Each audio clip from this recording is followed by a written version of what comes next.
రాష్ట్ర వ్యాప్తంగా ఈరోజు వేలాది మంది అంగన్వాడీ మహిళలు విజయవాడ అలంకార సెంటర్లో కథం తొక్కారు. ప్రధానంగా ఏకైక డిమాండ్ అంగన్వాడీలకి వేతనాలు పెంచాలి అని. ఈరోజు ఈ వేతనాలు పెంచాలనే డిమాండు ఇప్పటిది కాదు, 2019 నుంచి అంగన్వాడీలకు వేతనాలు పెరగలేదు. ఇప్పటికీ ఇస్తుంది 11,500 రూపాయల వర్కరు, 7,000 రూపాయలు మాత్రమే హెల్పర్ మినీకి ఇస్తూ ఉన్నారు. అంగన్వాడీలకి ఈ కాలంలో నిత్యావసర వస్తువులు ధరలు పెరిగినాయి, కుటుంబ అవసరాలు పెరిగినాయి. వచ్చే వేతనాలు కూడా కేవలం అంగన్వాడీ సెంటర్ల నిర్వహణకే ఖర్చు పెడతా ఉన్నారు. దాదాపు కాన్వెంట్ బిల్లులు కానీ సెంటర్ అద్దెలు కానీ ఈరోజు అంగన్వాడీలో పెట్టుబడులు పెట్టి సెంటర్లు నడుపుతూ ఉన్న పరిస్థితి ఉంది.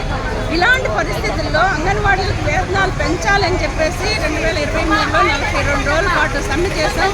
ఈ సమ్మె సందర్భంగా ఇప్పుడున్న కూటమి ప్రభుత్వంలో ఉన్న ముఖ్యమంత్రి వర్యులు కానీ, మంత్రులు కానీ, అట్లనే ఎమ్మెల్యేలు కానీ అందరూ కూడా మా టెంటల్ దగ్గరికి వచ్చారు. మాకు న్యాయం చేస్తామని హామీ ఇచ్చారు. మొత్తం రాష్ట్ర వ్యాప్తంగా అంగన్వాడీలు అందరూ ఈ ప్రభుత్వం వస్తే న్యాయం జరుగుతుందని చెప్పేసి ఆశించారు. కానీ 2 సంవత్సరాలు దాదాపు అవుతా ఉంది, ఇంతవరకు వేతనాల విషయం తేల్చలేదు.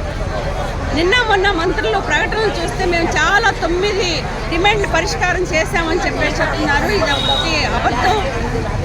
ఎప్పుడో ఇచ్చిన జీవోలు కూడా ఇప్పుడు మేము ఇచ్చామని చెప్పడం అంటే అర్థం లేని ప్రశ్న.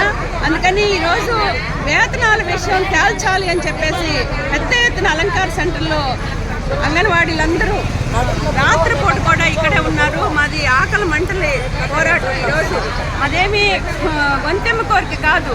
ఒకవైపు ధరలు పెరుగుతున్న ధరలకు అనుగుణంగా వేతనాలు పెరగలేదనే ఆవేదనతో రాత్రి కూడా ఇక్కడే పండుకొని ఇక్కడే నిరసన తెలియజేస్తూ ఉన్నారు.